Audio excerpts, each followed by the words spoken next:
एक ऐसे रहस्य की बात करने जा रहे हैं जो ना सिर्फ इतिहास बल्कि देवलोक से भी जुड़ा है। आपने विष्णु की शैया देखी होगी, शिव जी के गले का नाग भी देखा होगा, लेकिन क्या आप जानते हैं कि ये सिर्फ एक नाग नहीं बल्कि अष्टनागाज है, वो 8 शक्तिशाली सर्प जो इस सृष्टि को धारण करते हैं। तो चलिए आज हम इन रहस्यात्मक और दिव्य अष्टनागाज की कहानियों को जानेंगे।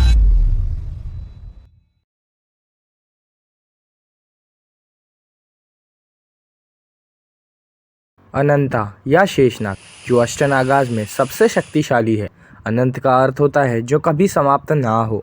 महाभारत के अनुसार ये प्रजापति कश्यप और उनकी पत्नी कद्रु के पुत्र हैं। कहते हैं एक बार कद्रु और विनाता के बीच एक शर्त लगी। शर्त को जीतने के लिए कद्रु ने छल करना चाहा, लेकिन अनंता ने उनका साथ नहीं दिया। इसी कारण अनंत को श्राप मिला। अनंत ने घोर तपस्या की और ब्रह्मा जी से एक वरदान पाया कि पूरी सृष्टि भी जल जाए लेकिन अनंत अमर रहेंगे। इसी वजह से वो आदिशेष कहलाए और विष्णु की शैया बने। कहते हैं धरती इम्बैलेंस थी, ब्रह्मा जी के वरदान से ही शेषनाग ने धरती को बैलेंस किया। रामायण और महाभारत दोनों में अनंता के अवतार हैं। लक्ष्मण राम के भाई और बलराम कृष्ण के भाई के रूप में देखे जाते हैं।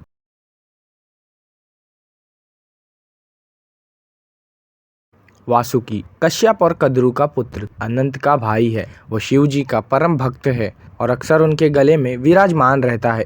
समुद्र मंथन के दौरान जब देव और असुर ने अमृत निकालने के लिए क्षीर सागर को मथा था, तो वासुकी ही मंथरा पर्वत के इर्द गिर्द लपेटे गए थे। कहते हैं समुद्र मंथन से जब विष निकला था, तब शिव जी के साथ वो विष का पान वासुकी ने ही किया था। तब शिव जी वासुकी पर प्रसन्न हुए। इसी कारण वो शिव जी के गले में लपेटा हुआ है।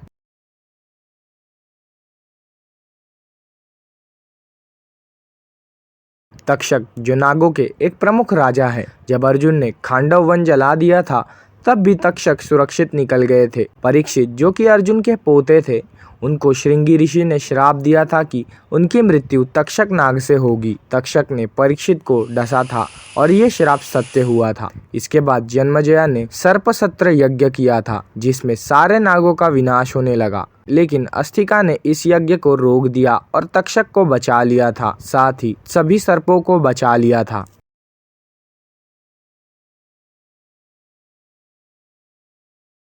करकोटका एक भयंकर नाग है। नारद मुनि ने क्रोध में श्राप दिया था कि वो एक जगह स्थिर होंगे। श्राप के अनुसार वो स्थिर तो हुए, लेकिन एक दिन उसी जगह आग लगी। कहते हैं तभी राजा नल ने उनकी मदद की थी और उन्हें श्राप से मुक्त कराया था। ऐसा माना जाता है कि जो भी करकोटका का स्मरण करता है, उस पर कलयुग का प्रभाव कम होता है।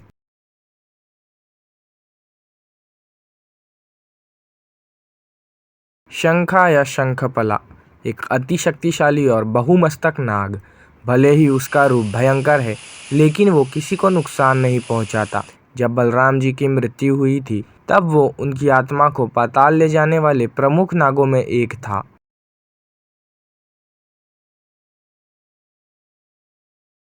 पद्मा एक महासर्प है जो पृथ्वी को उत्तर पश्चिम दिशा में धारण करता है। उसका रंग कमल के जैसा लाल है और उसका एक ही मस्तक होता है।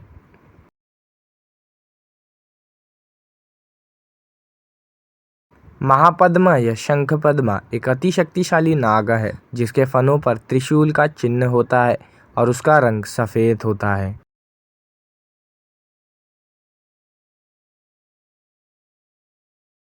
गुलिका एक शक्तिशाली नाग है जो अनंत के पश्चिम भाग में विराजमान होता है। उसके जहर की शक्ति अत्यंत भयंकर है। उसका रंग लाल है और उसका सर एक शेषनाग की तरह होता है।